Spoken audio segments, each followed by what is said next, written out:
Bem-vindo ao Freudcast. Aqui nada é proibido. Vamos mergulhar nas águas profundas do inconsciente. Vamos falar de angústia, sexualidade, maternidade, pânico, depressão, síndromes, fetiches e tantos outros assuntos que envolvem o labirinto da psique humana. Só que desta vez, quem vai sentar no divã são as neuroses e não o paciente. Alerto que nem sempre teremos respostas prontas, mas prometemos que, no mínimo, você vai ser desafiado para olhar para si mesmo, já que a psicanálise pode ser uma lanterna iluminando os cantos mais escondidos da nossa mente. Como diria Freud, onde há id, deve haver ego e, claro, o superego. Começa agora Freudcast! Bom, quem nunca viu um carrão passando, principalmente aqueles que gostam de carros, e olhou e pensou, isso poderia ser meu.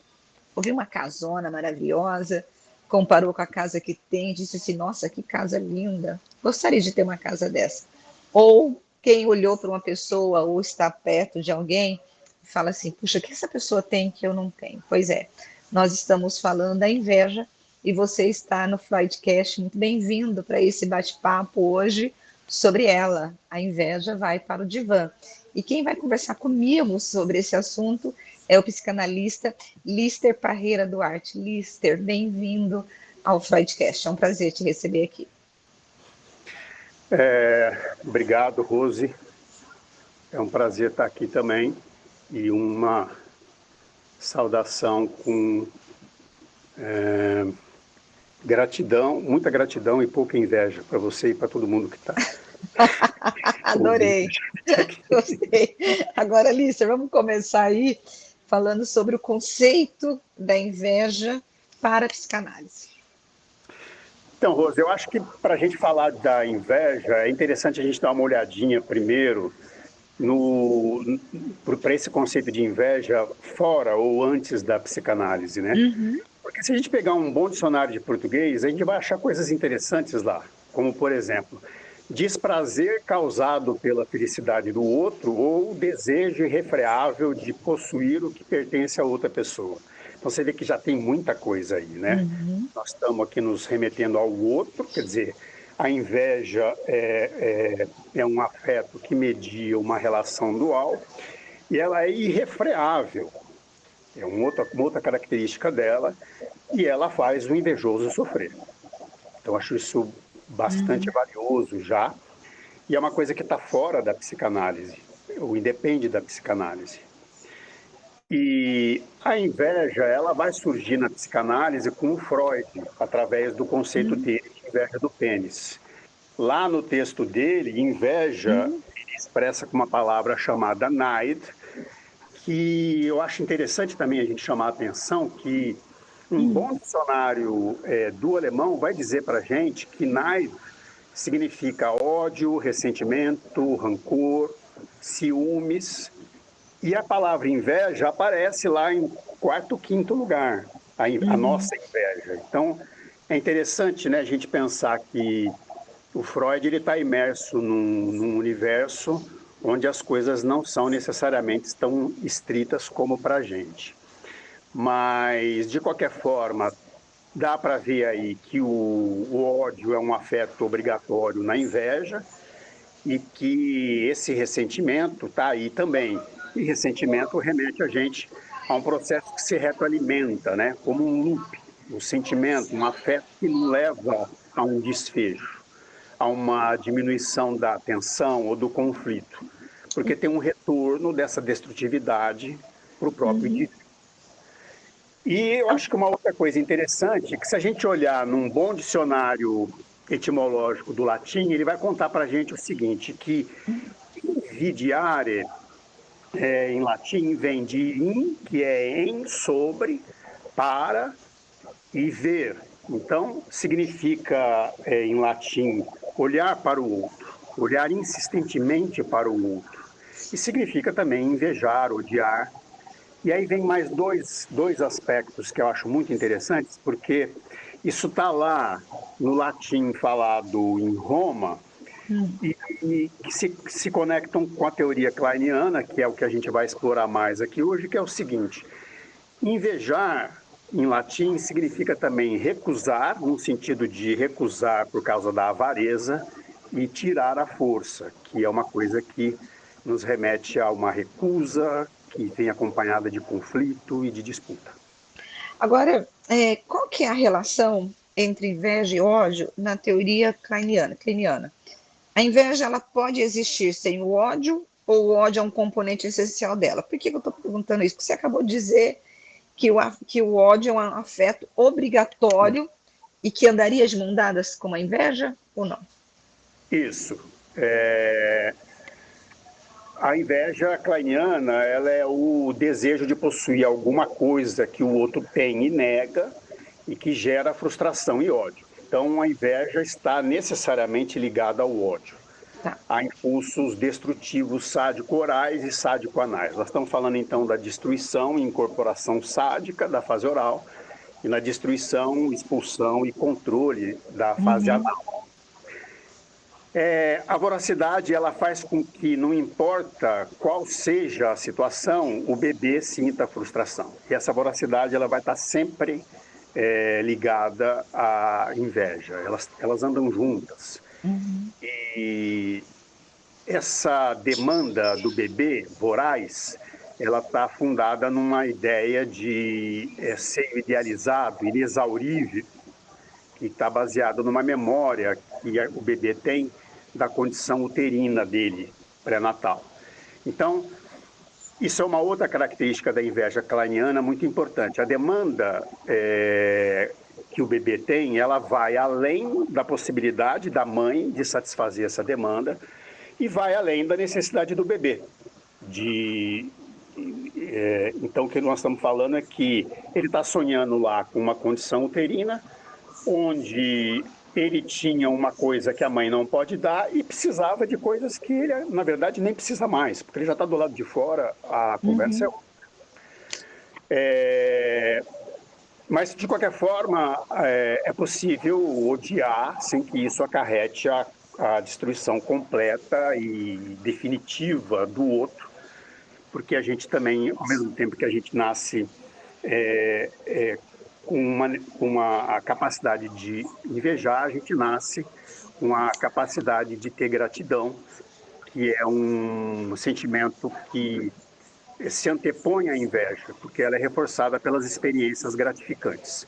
Então, a gratidão é um sentimento de unidade com o outro, um sentimento de ser compreendido, de poder confiar, e que posteriormente vai ser essencial para a capacidade de amar e ter amizades.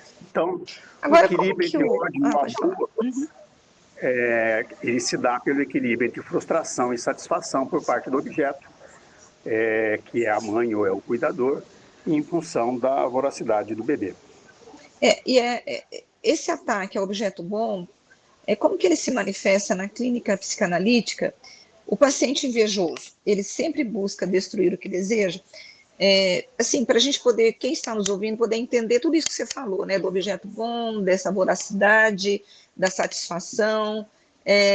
Quando um paciente ele chega na nossa clínica, na clínica psicanalítica, e ele tem essa característica de uma inveja incontrolável, mas ele não se admite um invejoso, como que esse ataque ao objeto bom, ele vai sempre se manifestar na clínica psicanalítica? Bom, eu acho que uma coisa interessante da teoria kleiniana é que o valor dela não é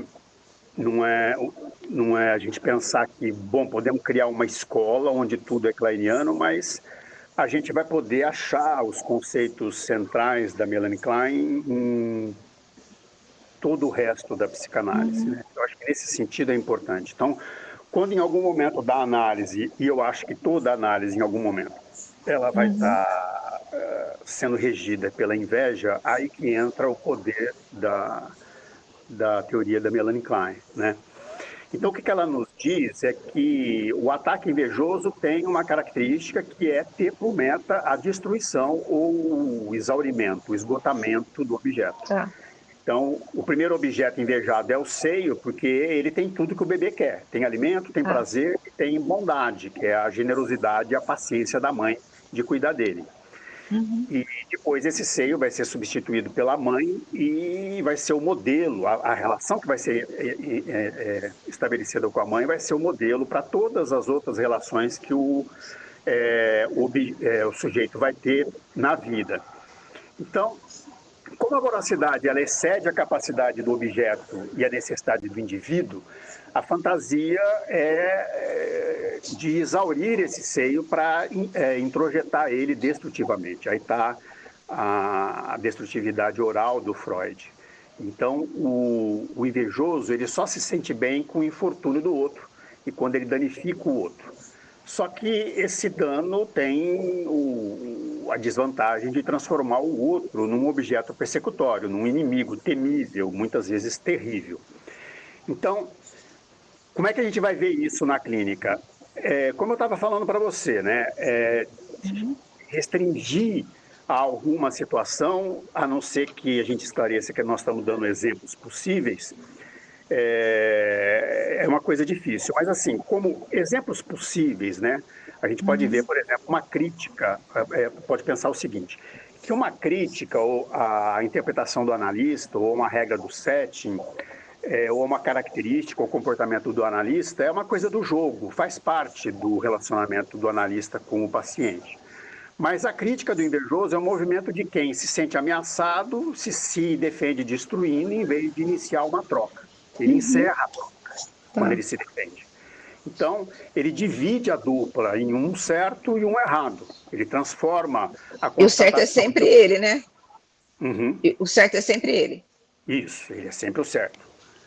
E ele é o certo indignado, inclusive, pelo não reconhecimento de que está sempre certo, né? Ah.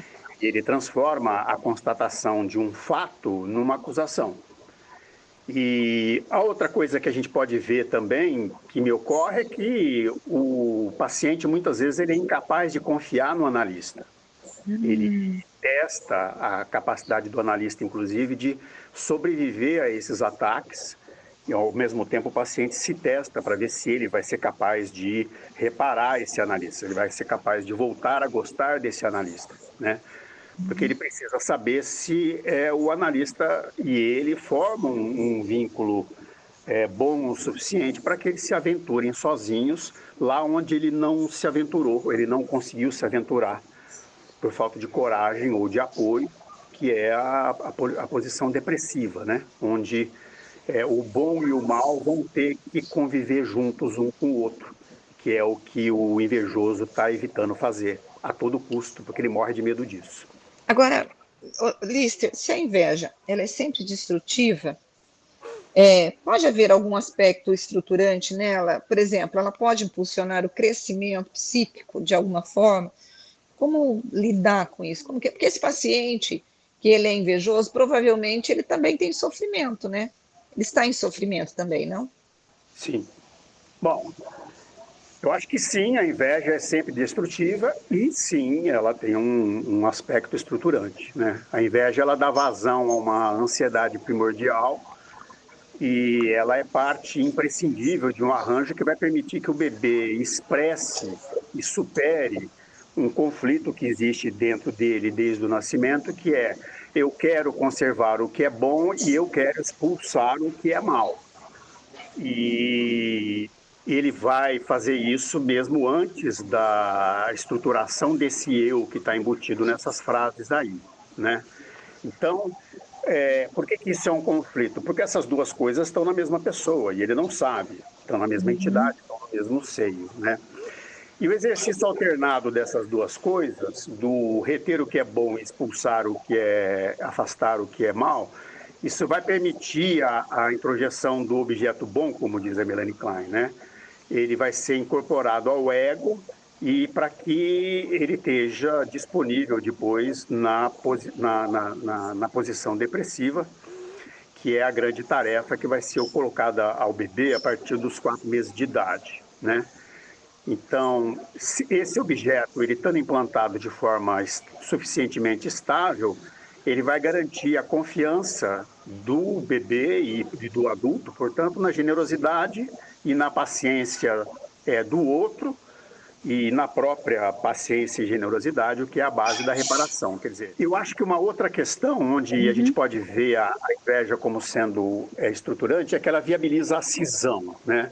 O que é a cisão? É a capacidade de eu pegar, então, o que é bom, o que é mal, o que eu quero, o que eu não quero, e dividir isso, separar isso e, a partir desse momento, fazer também uma outra coisa, que é a projeção, que é expulsar o que é mal e que está ali ameaçando a minha confiança no objeto bom e, portanto, a própria constituição do meu eu. Nessa hora, desculpe, a inveja é estruturante, porque ela vai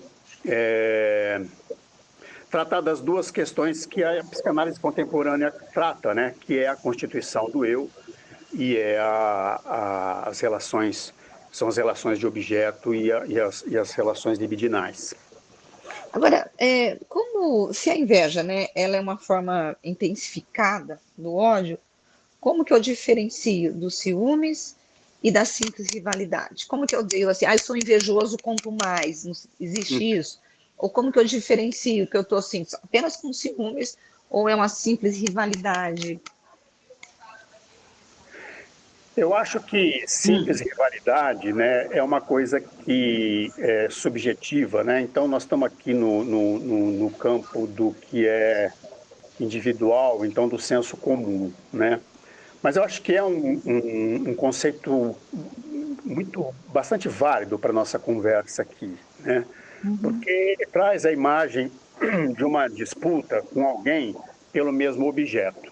Rival é uma palavra que vem do latim e que significa, que vem de riacho, e a ideia de caracterizar o rival como alguém que está relacionado a um riacho é a ideia de que os vizinhos na zona rural romana, que eram a fonte do alimento, eles tinham as suas propriedades, aquilo que era de um e era do outro era dividido muitas vezes por um rio, por um riacho. Então, essa disputa movida pela simples rivalidade, ela me passa uma ideia de que eu estou disputando algo com alguém, mas isso não implica na destruição do objeto. Eu acho que isso é muito importante, né? E mesmo que o objeto seja um riacho, ou seja uma pessoa que eu estou disputando o afeto dela com outra pessoa, nós estamos aí no campo de uma relação triangular, né?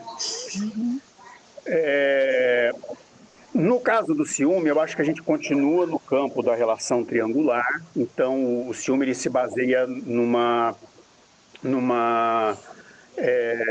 afeto que também é bastante destrutivo, que é o medo, e é o medo da perda do objeto para alguém que tem alguma coisa que eu não tenho. Tá? Então, nós estamos nos deparando aí com o aspecto da castração que está embutido na inveja, né? Então, nós estamos num terreno que se assemelha muito à inveja, com a diferença de que o ciúme implica nessa relação triangular, como eu dizia, que desvia o olhar e o cuidado do objeto para um terceiro que está atraindo, porque ele tem uma coisa que eu não tenho, que me apequena, né? Então, nesse momento, eu idealizo o objeto persecutório e diminuo a minha autoimagem, danifico a minha autoimagem, causo danos à minha autoimagem. Então, o ciúme, ele, como na inveja, ele implica numa defesa contra o medo através do ódio, mas ele é dirigido por um terceiro e será dirigido para o objeto só se o objeto tiver um papel ativo, como é o caso, por exemplo, da pessoa que eu amo e que se ela estiver sendo disputada com um rival, mas ela não reagir positivamente ao rival, eu fico no campo do ciúme, onde eu não quero destruir o objeto.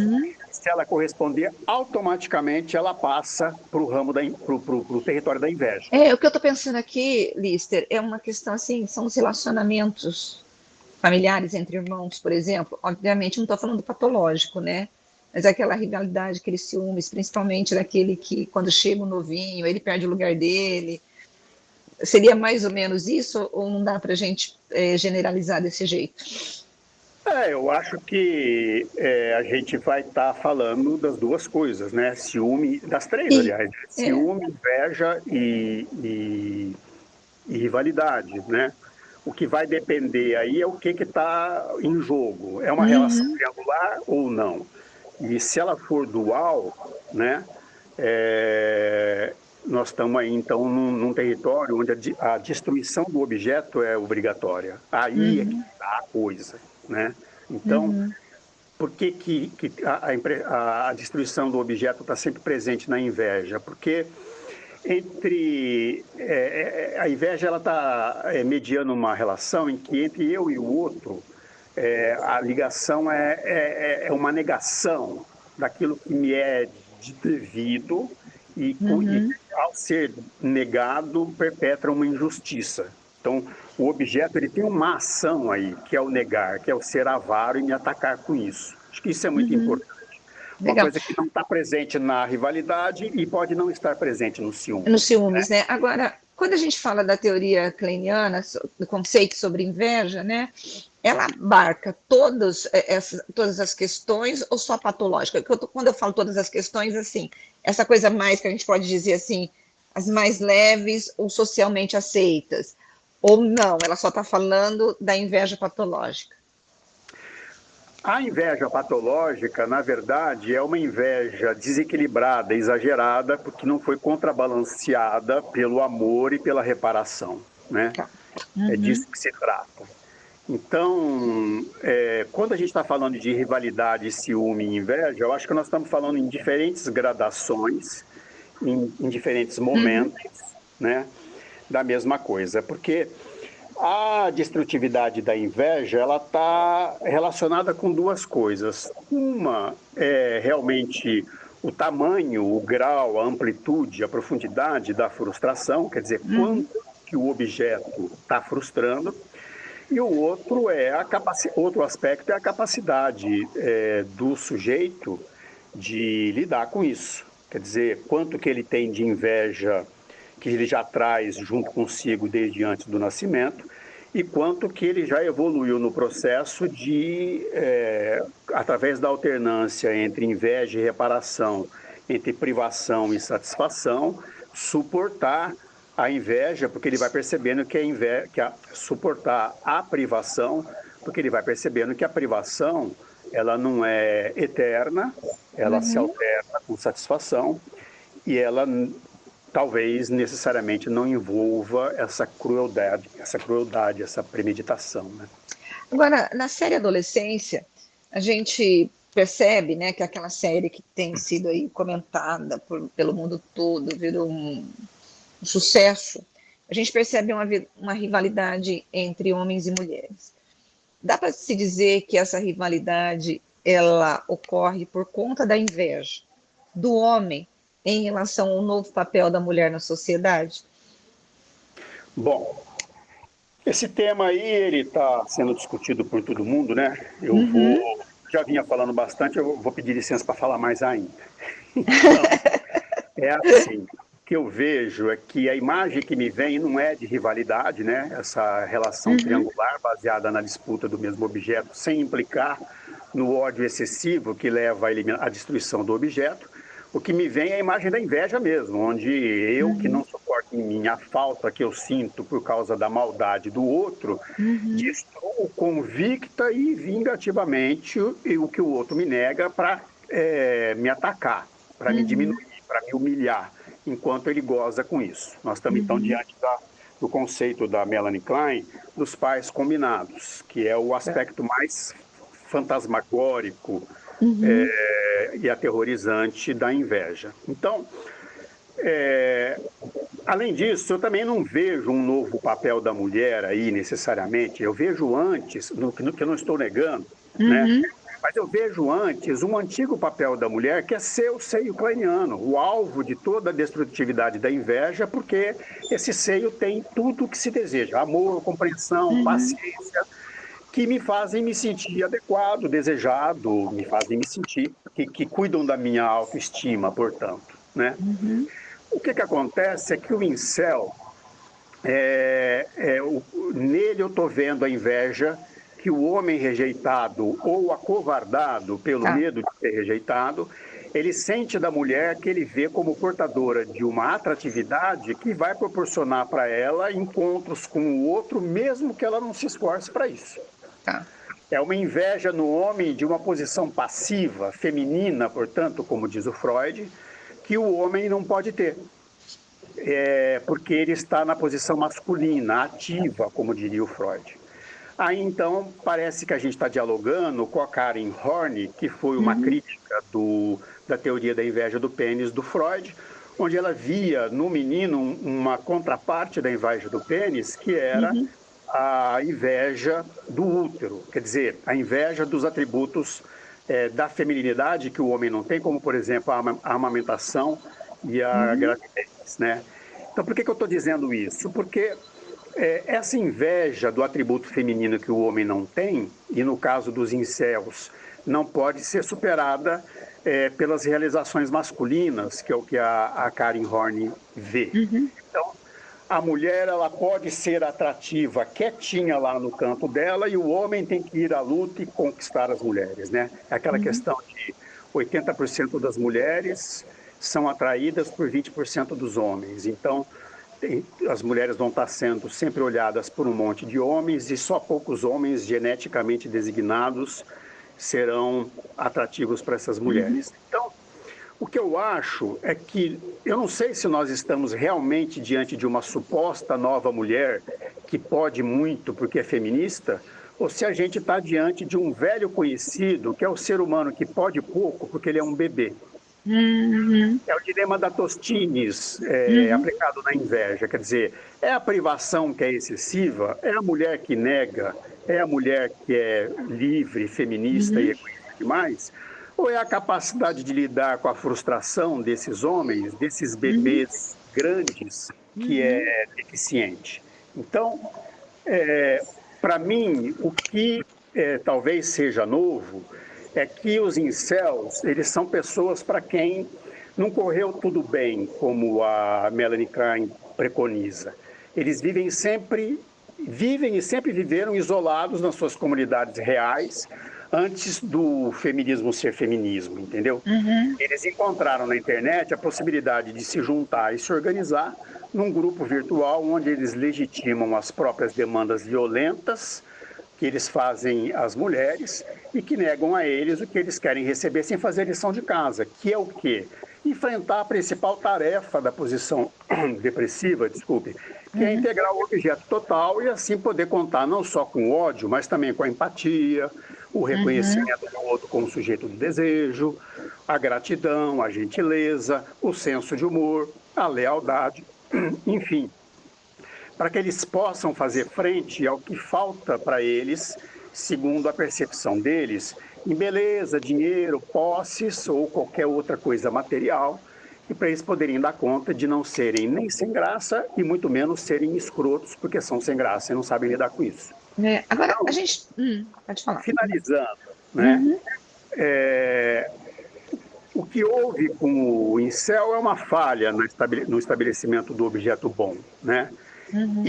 E sem terem sido ajudados a se desenvolver, a crescer, eles são como bebês esquecidos que estão chorando no berço, como se eles merecessem tudo o que eles exigem pelo simples fato de que eles choram no berço, o que está incorreto.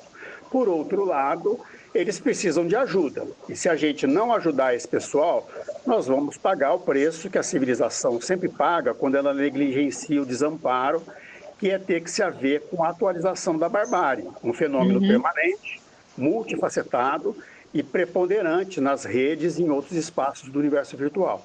Esse espaço, aliás, que precisa ser tratado e curado pelos mesmos caminhos que se trata a inveja excessiva dos nossos pacientes. Essa inveja que atua na falta do seu complemento obrigatório, que é a reparação.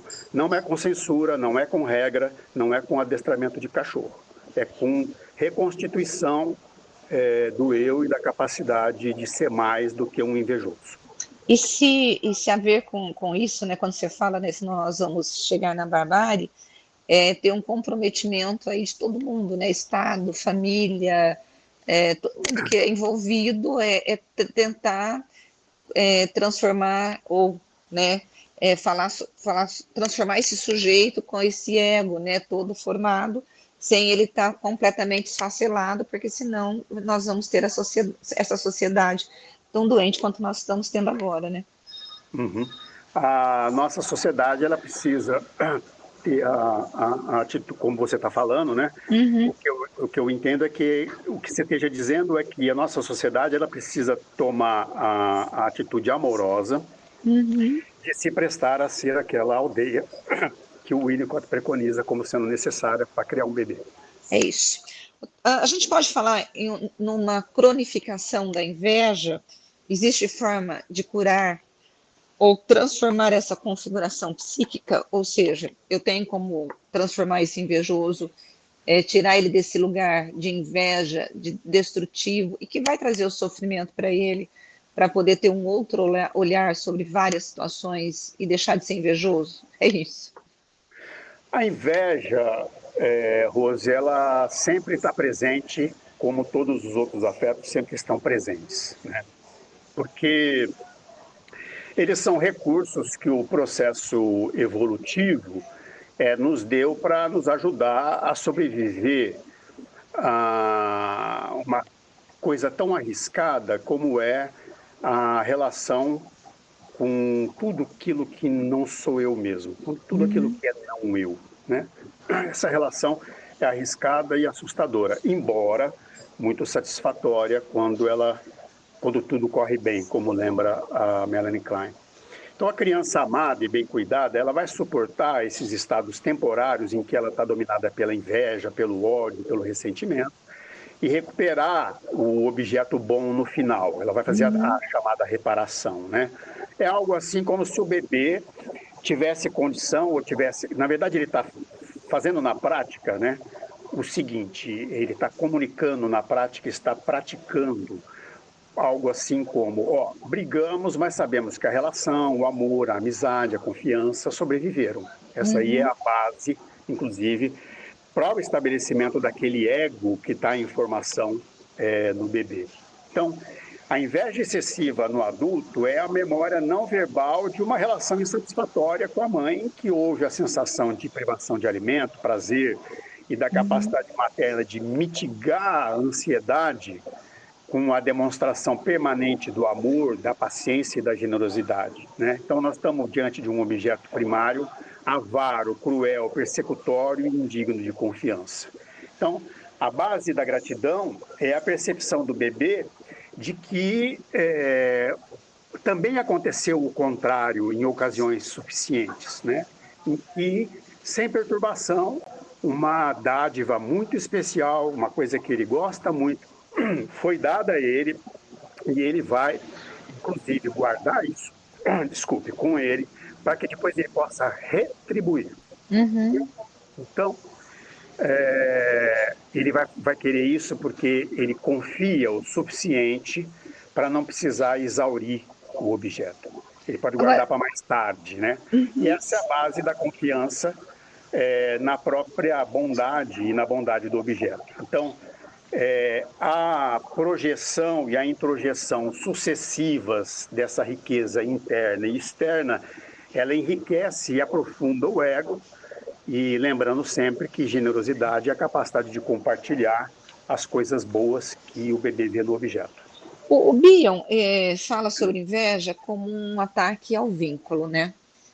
Como que esse mecanismo ele se manifesta no processo analítico?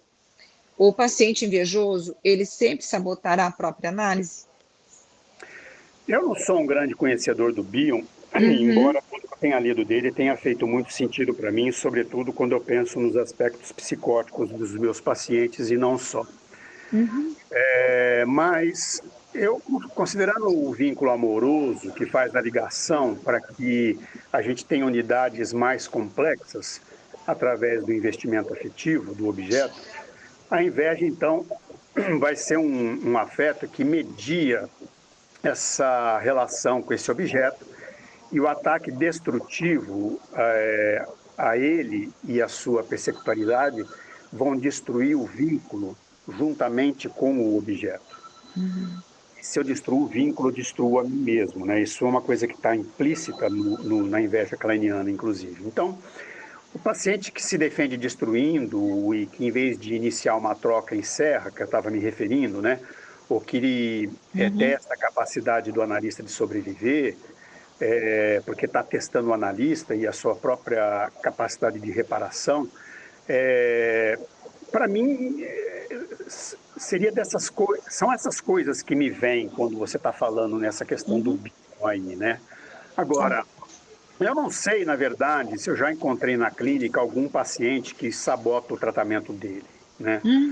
O que eu vejo o tempo todo na clínica é um paciente e um analista que tendem a se defender através da transferência e da contra-transferência, né? E aí a gente está no terreno da inveja, né? Então, a sabotagem, ela me parece um termo também invejoso, porque ele é como um dedo apontado, dizendo, você é 100% culpado por alguma coisa que está acontecendo aqui.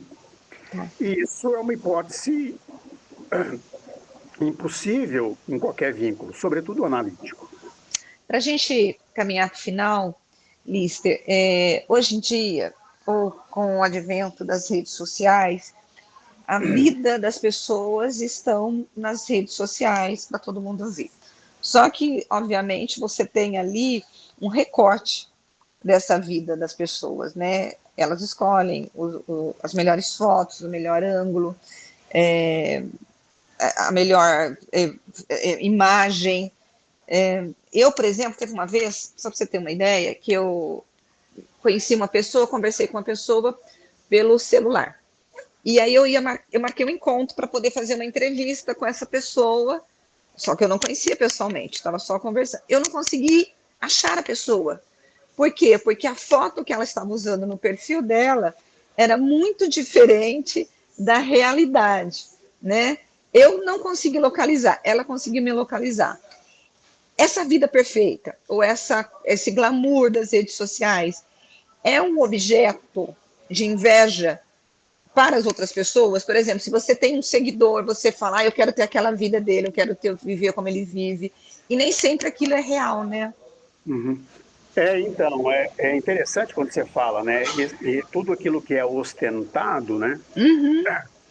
Isso me reporta ao fork do Freud, né? Porque eu estou fazendo ativamente aquilo que eu sofro passivamente e que me deixa infeliz. Ou seja, em vez de eu estar vendo o que me falta através do que existe no outro, eu estou oferecendo para os outros a possibilidade de me invejarem, porque eles não têm o que eu estou tendo, né? E aí nós estamos falando também de autoimagem, porque é uma tentativa doentia de resolver as questões de autoimagem, porque em vez de eu ir à luta, né? Aí eu estou junto com o incel, né? Em vez de ir à luta e fazer minha tarefa, eu crio o perfil enviesado que você está citando aí, né?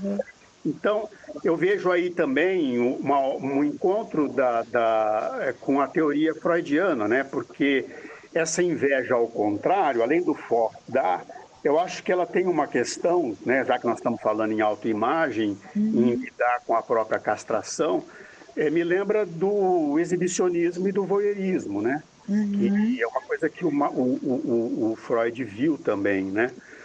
A hora que eu estou lá tentando resolver uma questão traumática, que é eu vi uma cena que me traumatizou, que eu fui excluído, que é a cena primária, né? E aí eu passo o resto da vida tentando reproduzir isso para ver se eu conserto o trauma, seja porque eu estou no papel ativo, seja porque eu estou no papel passivo, né? Mas, com relação às redes sociais, né? Eu acho também interessante porque elas são regidas por mecanismos de inteligência artificial focados em engajamento, quer dizer, elas querem que a gente fique ali ligados para elas poderem vender espaço publicitário, vender espaço para propaganda e ganhar dinheiro, né? Então, esses recursos informatizados aí, os tais de algoritmos e não só, eles sabem que os conteúdos que despertam os afetos ligados à inveja e à pulsão de morte kleiniana eles dão muito mais engajamento e, portanto, ganho financeiro do que os afetos ligados à reparação e à pulsão de vida kleiniana. Então, eles estimulam que eu veja o carro, o corpo, o parceiro, a viagem, a comida, a casa, o cargo eletivo, a política de Estado e todas as demais conquistas do outro, o que diminui a minha autoestima sem necessariamente implicar em um desejo imperioso de destruição do objeto que eu não tenho, mas muitas vezes também implicando nisso, né? Agora, eles estimulam também, né, essa ostentação da qual a gente falava, né, em que eu vou lá e tenho a minha dose de gozo sádico, né, onde as minhas conquistas, reais ou enviesadas, elas vão me ajudar a lidar com a minha autoestima e com a humilhação e a raiva que eu sinto toda vez que eu invejo, ou seja, de acordo com o latim, toda vez que eu olho insistentemente para o outro, né? E, por outro lado, eu acho que o funcionamento dos algoritmos, ele também estimula que eu veja conteúdos que me provocam a sensação de que está havendo uma usurpação, uma posse indevida de algo que me deveria ser dado ou não deveria ser tirado de mim ou de alguém com quem eu me identifico. Isso é uma coisa que dialoga muito com a inveja, né?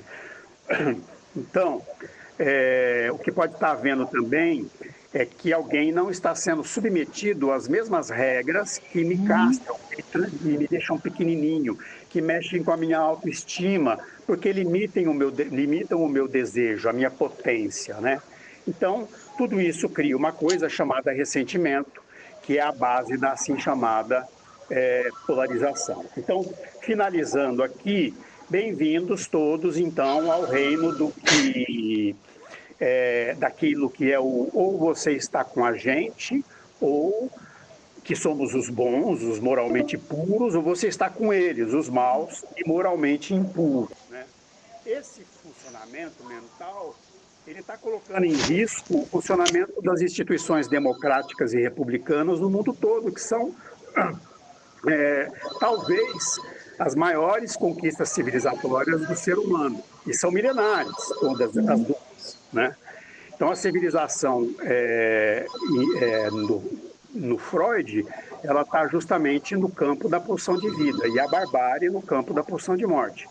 Basta um algoritmo me dizer que alguém roubou alguma coisa ou flui de uma vida sem regras a que eu estou submetido e com as quais eu submeto os outros, para eu mobilizar todo o meu ódio e toda a minha destrutividade contra essa pessoa, né? E o Freud lembra, onde tem uma proibição, tem um desejo subjacente, e o desejo é quem direciona o olhar do invejoso, como nos lembra o Lacan, né? Então, eu acho que as redes sociais, elas nos trouxeram para esse lugar, que é a barbárie. Nós podemos, então, nos sentir à vontade para fazer os nossos ataques invejosos. Nós sabemos muito bem como funciona esse espaço, porque, afinal de contas, essa foi uma das primeiras coisas que a gente aprendeu a fazer irrefreavelmente, quando a gente era bebê, nesse mundo tão pródigo em frustrações e tão avaro em satisfações. Bom, para a gente dar tchau aqui pro povo, né? Ou seja, vamos todos para a clínica, né? Fazer terapia, é isso, né? E não podemos esquecer de, depois de sair da clínica e de reparar o objeto bom, repartir esse objeto bom com os outros para reparar essas coisas que estão acontecendo nas redes, né? O Lacan chamou isso de capacidade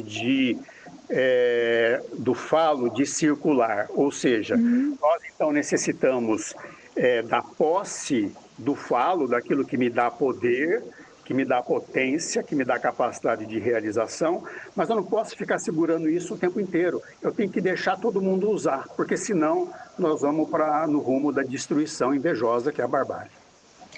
Lister, muito obrigada por estar aqui comigo, né, nesse podcast, que vai ser um sucesso. Adorei esse bate-papo. Obrigada porque você reservou o tempo na sua agenda, reservou um tempo para poder falar do assunto que é tão importante. E eu acho que muita gente que vai ouvir vai se ver em algum lugar e vai tentar melhorar aí e tentar fazer, puxa, eu preciso consolidar esse ego meu para ele não ficar tão destrutivo. Tá bom? Muito obrigada, viu? Eu agradeço a vocês a oportunidade de estar aqui conversando, sobretudo a você, agradeço a escuta e quando você fala em possibilidade de se ver num discurso, eu acho que isso cala muito, muito fundo em todos nós psicanalistas, porque a nossa arte ela é baseada justamente na nossa capacidade de nos ver no discurso do outro. Muito obrigada.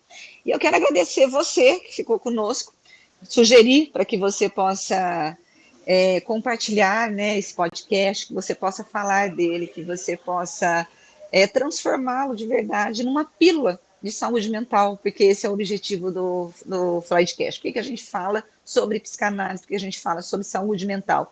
Porque as pessoas estão adoecidas e as pessoas precisam de cura, e ouvir, estar neste lugar e tentar repensar e fazer uma reflexão já é o início de um caminho para poder melhorar ou buscar ajuda. Muito obrigada e até a semana que vem.